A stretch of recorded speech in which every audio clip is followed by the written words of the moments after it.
আসসালামু আলাইকুম রহমতুল্লাহি বারাকাতু। আমার প্রিয় ভাইয়ারা আপুরা সবাই কেমন আছেন? আশা করি সবাই ভালো আছেন। আলহামদুলিল্লাহ, আল্লাহর অসীম রহমতে আমিও ভালো আছি। তো প্রতিদিনের মতো চলে আসলাম নতুন একটি ভিডিও। আজকে এই ভিডিওটা শুরু করলাম সকালবেলা সূর্যমুখী ফুল দিয়ে। কত সুন্দর তাই না? এই গাছটা কিন্তু ভেঙে গেছিল, ঠিক এখান থেকে ভেঙে গেছিল, তাই আমি আবার দড়ি দিয়ে পেঁচাইয়ে বান দিয়ে তারপরে আবার একটা উপরে থেকে বান দিয়ে তারপরে এই গাছটা তাজা বানাইছি। এখন কত সুন্দর ফুল, মাশাআল্লাহ।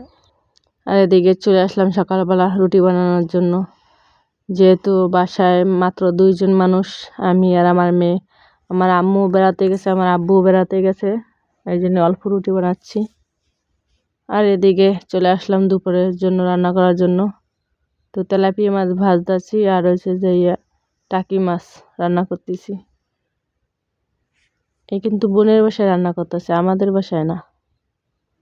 আমার বোনের বাসা আবার পাশে।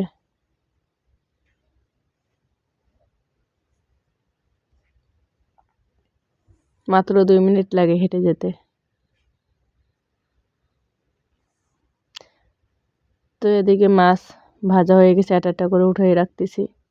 আর আমার ভিডিওটি যদি আপনাদের কাছে ভালো লাগে অবশ্যই একটা লাইক, কমেন্ট, শেয়ার, পাশে বেল আইকন ক্লিক করবেন যাতে পরবর্তীতে ভিডিও আপলোড করলে আপনাদের কাছে পৌঁছে যায়। আর এদিকে এখন মশলা কষাবো। আর আমার বোনেরা অনেক তেল খায়, আর আমি এত তেল খেতে পারি না।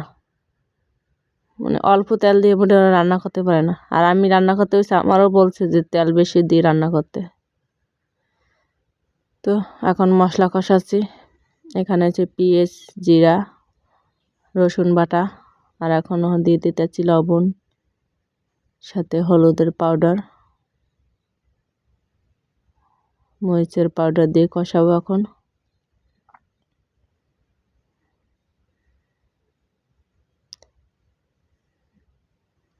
আর ভিডিওটির সাথে থাকেন, কেমন হলো অবশ্যই বলবেন।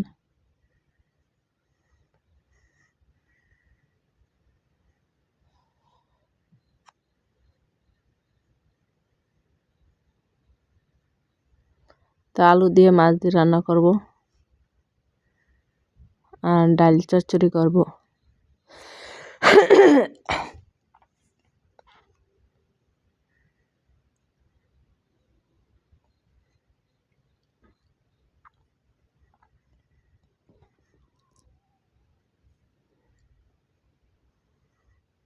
তো এদিকে আমার মাছ রান্না করা হয়ে গেছে, এখন দুপুরের খাবারের সময়। আর এদিকে আমার ছোট বোনের মেয়ে কি করতেছে, পেয়ারা মাখতেছে। তো মেশিন দিয়ে ঘষতেছে। তো সবাই ভালো থাকবেন, আর আমার কথা যদি ভুল টুটি হয়ে থাকে সবাই ক্ষমার দৃষ্টিতে দেখবেন। আল্লাহ হাফেজ।